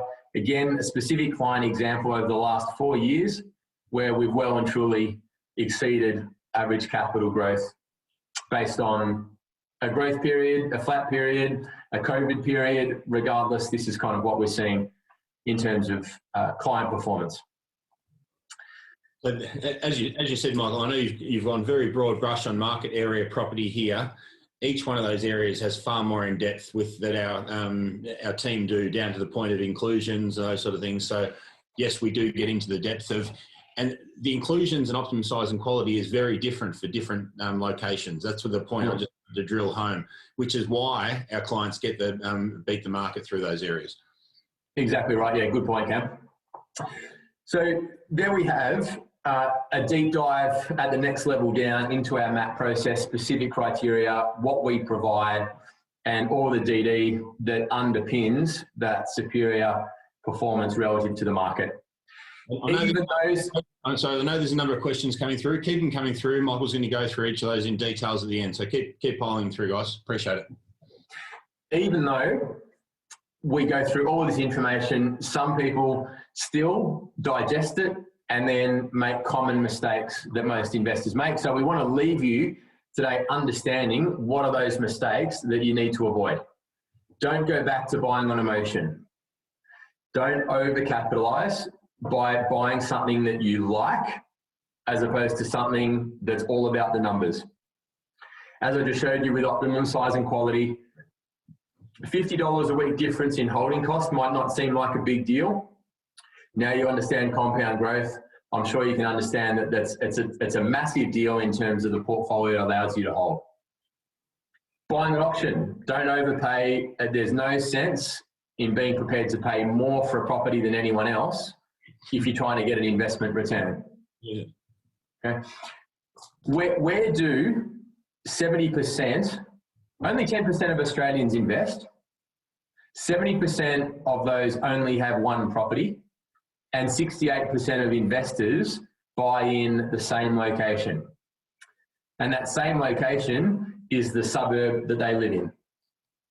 So clearly that's an emotion-based decision because they feel comfort that they can drive past it every day. It doesn't go up in value any quicker if you do that. Let's strip back the emotion and think about everything that we know about financial success. Does it make sense to have all of your eggs in one basket? Having your home and an investment property in the same suburb, punting that your suburb is going to do above average compared to other suburbs in Australia. Okay, so hopefully that helps those emotional people out there that feel comfort investing where they know. Get your comfort through the due diligence and data and a proven process, not what gives you the warm and fuzzies. Sorry to be black and white. We're about getting you outcomes here, not tucking you into bed. The final mistake that most people make is through no fault of their own, they get the wrong expert help because they're motivated to improve their financial situation. They don't necessarily understand the formula to do that. Where do most people go? I'll show you where they go next, but I just want to summarize and say all of these mistakes assume that people are buying investments. which is far better than the biggest mistake, and that is not investing at all. Okay, that's the key takeaway. The three types of expert help. The first is a real estate agent. They're always going to have the buy of the week, the amazing property. They always talk about how properties look and feel.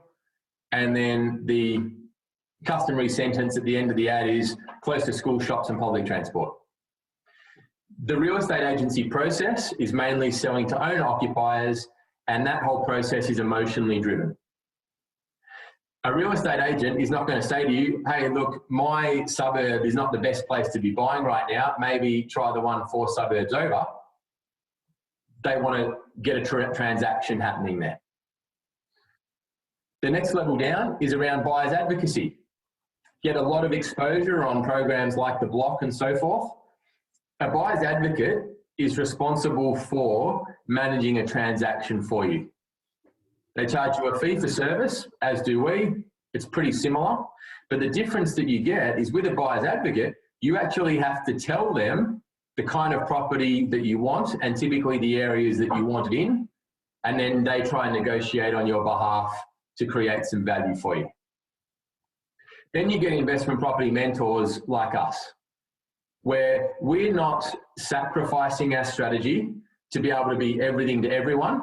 What we're saying is, if you want to buy into a proven process and have help to execute that strategy and have hand-holding to help you over the long term achieve the goals that you're after, as opposed to just buying a property, that's where we can come in. And as we covered at the start, executing this strategy and doing all the due diligence and delivery is exactly what we do, along with guarantees that de-risk it for you.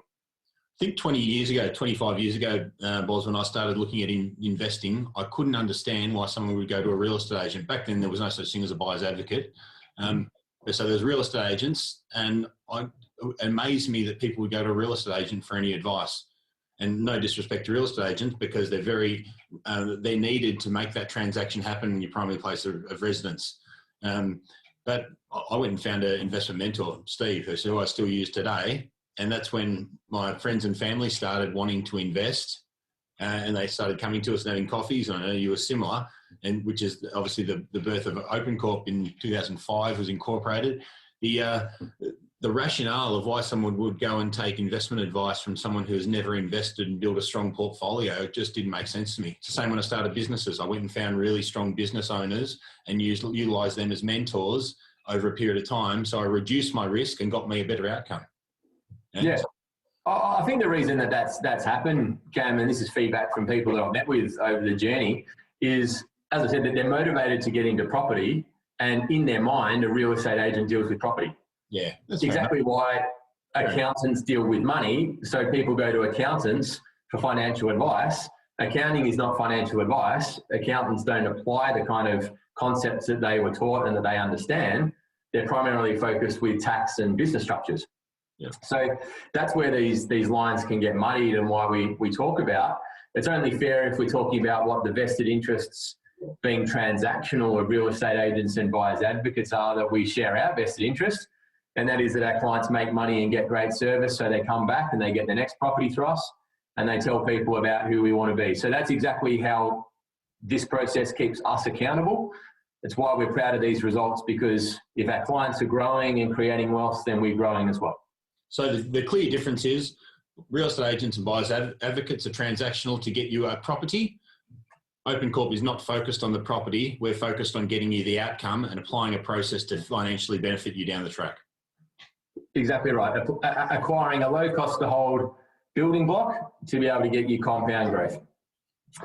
This is the book, Cam. Yeah, this is the mock-up of the cover currently, which is under print at the moment. Final tweaks on it is going through. So this is a book that, like I mentioned, Matt Lewison, Michael and I pieced together after many, many years. So a white paper that I started working on in 2001 and started documenting all the events since then, and every time a new event would come up. And the GFC was really the first time our investment strategy for our clients was put to the test. So what we go through is the detail of how that portfolio was affected for our clients through the GFC, and then how it's being affected now. So we're going to what the drivers are, what the stimulus packages are, the government's used through each one of these economic events, so that people can understand why a major event occurs. And once an event's occurred, you can then look at the similarities of past events and look at what the government has got at its disposal to bring you out the other side of the event. So it starts to become clear as to oppose. So at the moment, if we look at COVID, really, it's a man-made handbrake on our economy. The government's pulled the brake on our economy. We're sitting there on idle. The money's there in stimulus. So this book, I think, will give people more clarity over investment strategy over the long term than even my 4-year-old, the property investor, will do. So as for all the attendees today, email Victor at OpenCorp. He'll put you on the pre-release list. First batch will be going out to our clients. The next batch will be going out to attendees, and then it'll hit the market. So enjoy, guys.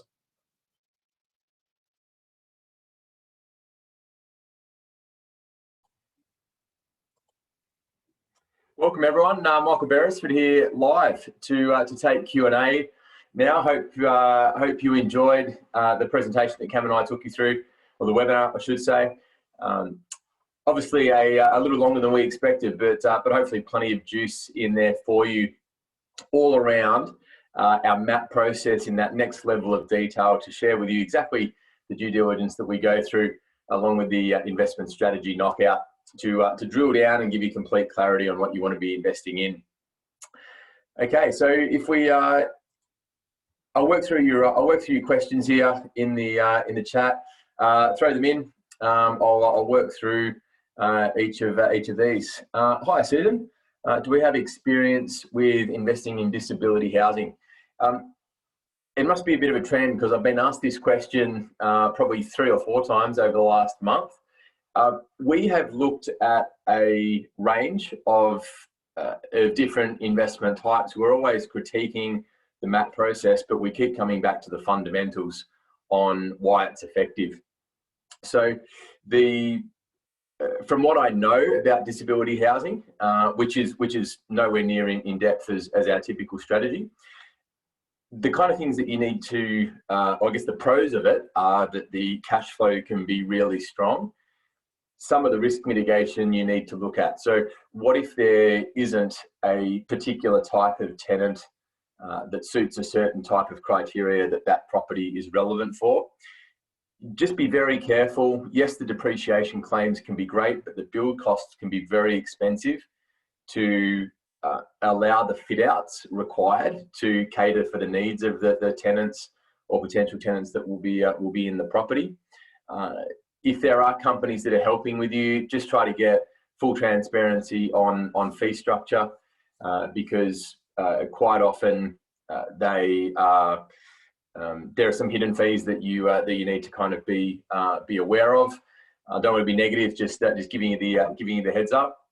But fundamentally, run the numbers and just make sure that all of the risks are accounted for within the cash flows. If you have full vacancy on the highest grading of disability, and therefore the highest amount of rental income, then the cash flows can appear pretty strong. Just make sure that they're going to be consistent, because once you have that kind of asset, it's very, very hard to be able to sell it if you need to, or be able to gear against it, given that LVRs are typically lower on that type of investment. So again, it would kind of fall into that cash flow versus growth scenario that we did. Slightly different, but the numbers still need to be run. G'day, John. How do we get a copy of the book? I'll type Victor's in my team. Just email Victor, and there's his email address just there. Flick him a message with something along the lines of a copy of the book, which is called Investing in the New Normal. And we'll get that out to you as soon as it's available, hopefully in the next couple of weeks. G'day, Pete. Thanks for the feedback. Really glad that you enjoyed it. We enjoyed bringing it to you, as we have with all the webinars over the last 6 months or so. There will be a recording, and what that looks like is that you'll get an email from us. It'll have a link to be able to access a recording to the presentation, and it will also have a button on there to request your individual strategy session. So I mentioned in the recording, that's really just an opportunity at no cost and no obligation, given that you've made the effort to attend obviously general information today, that we can look at your individual situation, help you.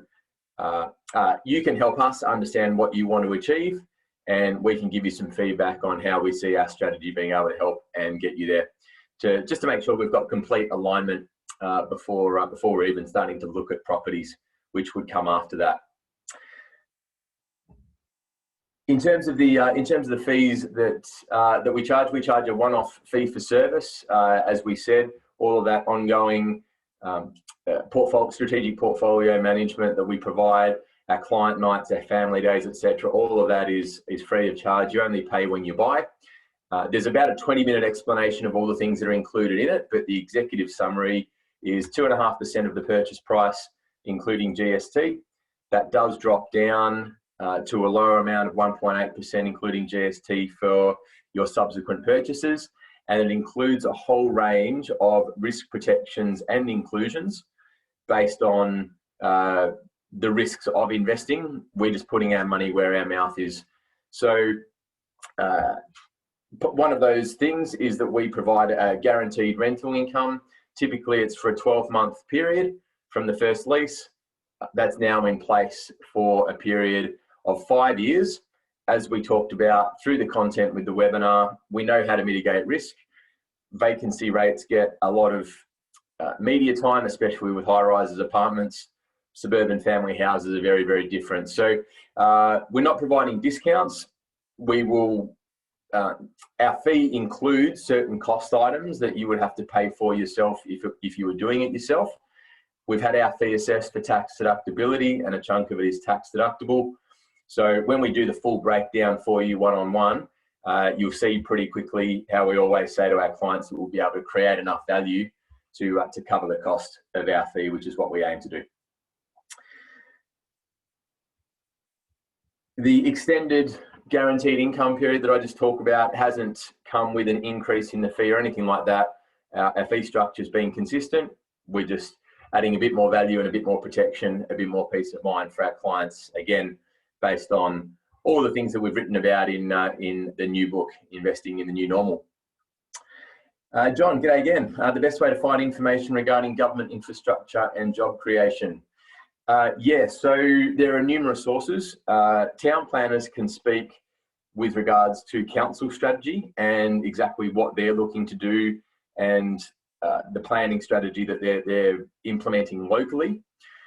State governments, great for major infrastructure projects, updates on those projects, budgets, etc. Job creation, core data houses, the ABS is obviously a good one. RP data, talk to that as well. So the major research houses and government at a federal, state and local level are a pretty good place to start for all of those things. G'day, Shane. You're welcome. Thanks for the feedback. A quick question regarding the current growth levels. Yep. Invested in those, been able to duplicate as a result of. Yeah, so with respect, I can easily take this offline and give you a much more detailed response, Shane, if you like. The executive summary though, what we saw is, we were moving into Brisbane around 2015 on the back of the growth that Sydney had seen, through 2013, 2014 into 2015. Likewise in Melbourne. And I've shared in previous webinars, I think that you were on those major growth cycles and the amount of median house price movement and the years in which they happened. The lending restrictions coming in at the start of 2017 not only put a pause on the Sydney market, which it was intended to do, but it put a pause on all of the markets, which caused that to put a pause on Sydney and Melbourne. Those markets came back quite quickly, but what we have seen in the last 4 months has been some really encouraging activity around Brisbane. So we talked about those fundamentals early on, being job creation and also affordability. Obviously, Brisbane is far more affordable. And what we have seen in some certain pockets of Brisbane is that land sales are up 400% in the last 4 months, so since June. So the home builder stimulus, especially targeting construction, has been a great way for investors to take advantage indirectly of the increased demand in these certain pockets. And what you have found in those two areas, as you know, is we've just got that infill development where there's very minimal land supply, especially in Albany Creek. And what that means is that with vacancy rates reducing, and vacancy rates in Griffin at last check were at 1.4% and dropping pretty significantly from the low 2% only 6 months ago. Not only does that mean tighter rental stock, but the demand is high, the supply is not coming on. So all of those things kind of lining up with regards to why we see Brisbane as a solid growth potential area in the very near future. Yeah, some clients have been, sorry, the second part of your question, some clients have been able to duplicate on the back of properties in those locations. More so Griffin, for those that have held long term. Albany Creek's pretty recent, so given the Brisbane movement, since you would have been able to have that property revalued just last year, wouldn't expect there was enough equity growth alone in that location in 12-month period. But again, what you've got there is a platform across different capital cities with exposure to different growth markets, so that compound growth can really accelerate from this point forward.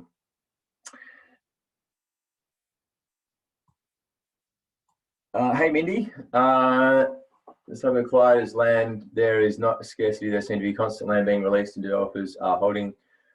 Okay, so with regards to land supply, I mentioned Clyde North. What's fundamental to understand is how we measure infill, and over the last 10 years, a lot of land supply has come on, but a lot of land supply has been absorbed. So we waited for the majority of that land supply to be absorbed. And if you refer to Incam's book, My 4-Year-Old, The Property Investor, we talk about classifying infill development as having no developable land between where we are looking to buy and the job hubs, being those principal activity centres or the CBD. So what we're talking about is not being in areas that have no land supply. That would be ideal, nearly impossible to find. But what we're making sure is that within a suburb, we're not just looking at any point or any location within that suburb. It's getting down quite specifically at that property level to exactly where we want to be. So yeah, there's where we are in those suburbs have established housing for the next kind of 4 kilometres further away. And it's okay if new land supply is coming on further away from where we are. You don't want to be buying at the very boundary of that, with new land supply coming on between where you're looking and where those jobs are. So it gets down to the fine level of detail at a local level. Yes, Pete, I did, exactly right. G'day, Paul. Yeah, good question. So with regards to the sites that we look in, the best way to classify them would be boutique developments within and around fully established suburbs. So we're definitely not looking at the 10-year greenfields, large-scale development projects. There might be multiple stages in the boutique estates that we're looking at, but typically the sizes of what we're looking at are around that kind of 200 blocks of land, give or take, in any development. So yeah, very small. That just means that they get released quickly, they get absorbed quickly. And to Shane's question earlier around one pocket in Brisbane, a developer released a stage of 65 lots 3 Fridays ago. 48 hours later on the Sunday afternoon, 40 of those 65 had already sold, and a subsequent 15 have sold in the 2 weeks since. So that's just a real life example in terms of what we're seeing on the ground with regards to that rapid acquisition of small boutique blocks.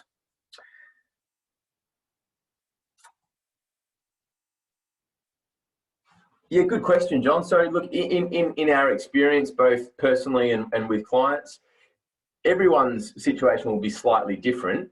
But if you've got multiple properties that are growing in value, obviously the duplication process will be accelerated due to the nature of compound growth. If you were talking about growth off one asset to be able to get into your second one, 24 months would be about right that we'd be looking at.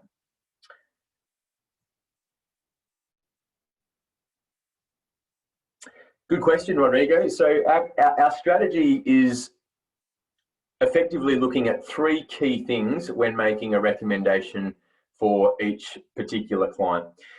The first is their existing portfolio and the locations of those properties.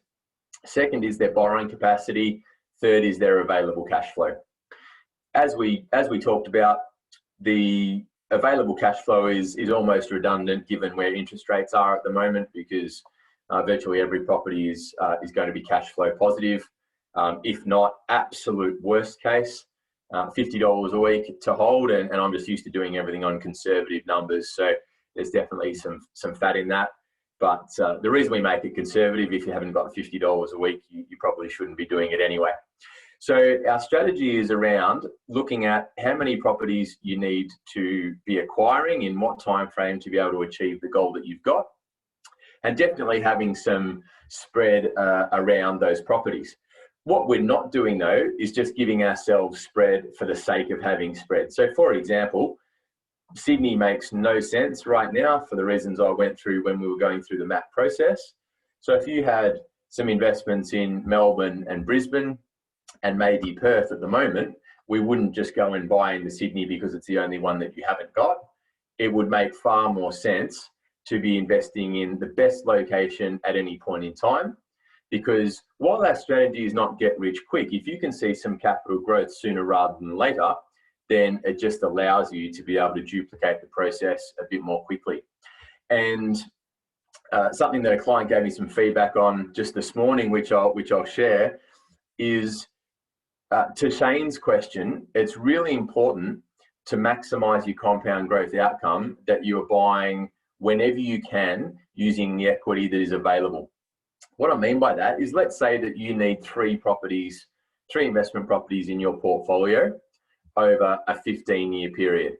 If you can buy in year 1, year 3, and year 5, and then let the compound growth work for you from year 5 through to year 15, that's going to be a much better net wealth outcome than buying in year 1, waiting for that property to grow enough, and then buying another one in year 5, and then waiting for that property to grow enough, and then buying another one in year 10, say, where you're doing in a very serial fashion. There are 2 distinct phases to any investment time frame. The first is the acquisition phase. Get the buying done as soon as your borrowing capacity allows, and then that feeds into the consolidation phase, which is put the feet up. You're not buying any more property. Your LVR comes down over time, but you're maximizing your compound growth outcome through to the point where you want to retire or have the financial freedom that you're after. Good one, Paul.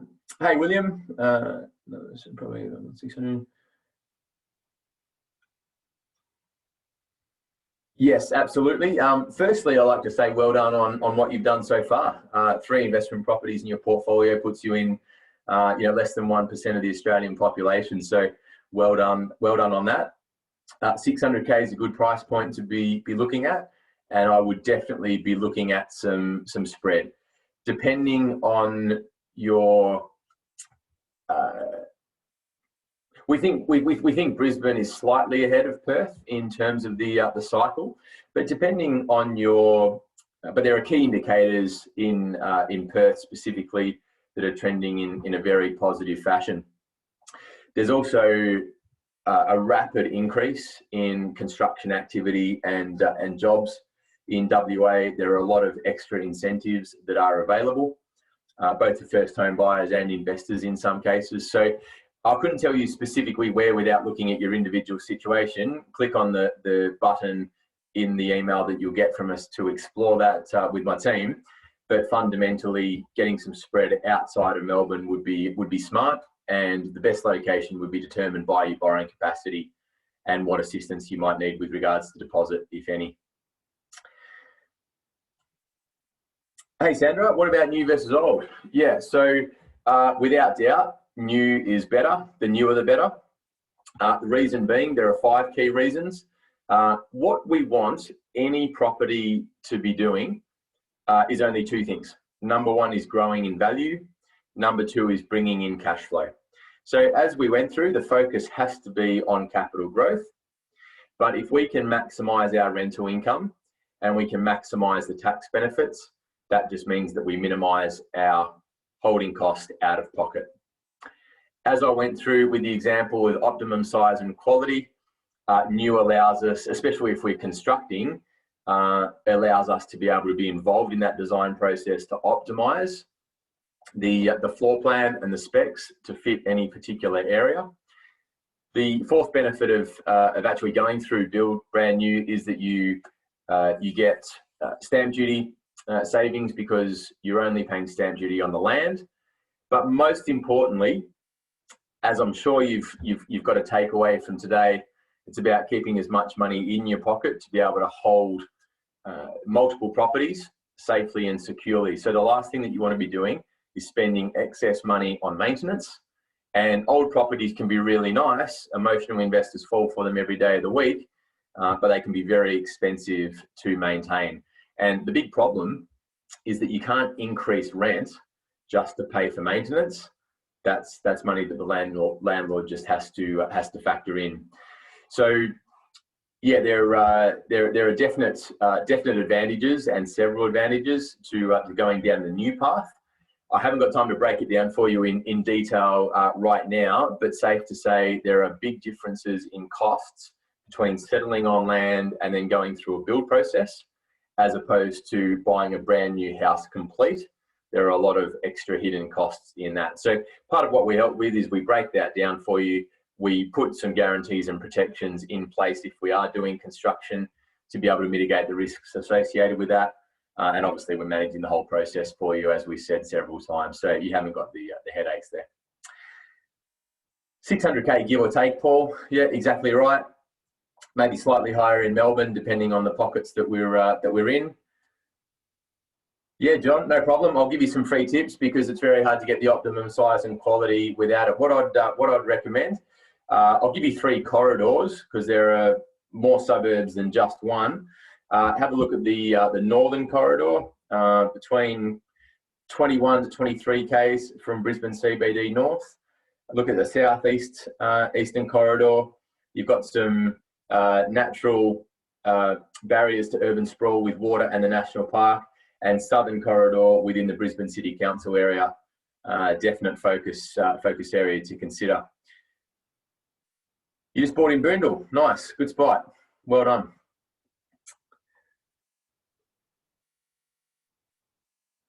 Okay, I think we're at the end of the questions. Guys, I'll give you another 15, 20 seconds or so if anyone's typing, just to put any final questions in there.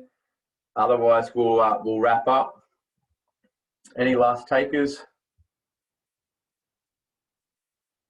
No, okay. We'll keep an eye out for the email from us.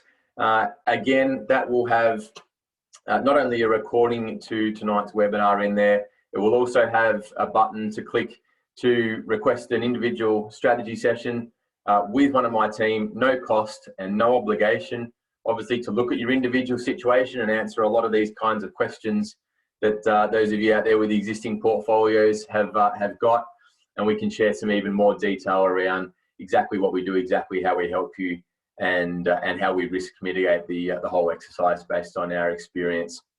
Again, email victor@opencorp.com.au if you'd like a pre-release copy of our new book that's coming out. And thanks very much for joining us. Hope you all found it helpful. We look forward to seeing you next time. Thanks, Craig. Absolutely, mate. That's that suburb I was talking about where they the developer released 65 lots a couple of Fridays ago and 40 of them sold over the weekend. That was in Pollara. So I'll give you a buzz tomorrow and give you some of the lowdown. But yeah, a lot of positive stuff happening there. So thanks for tuning in. We'll see you all next month with our webinar. Take care.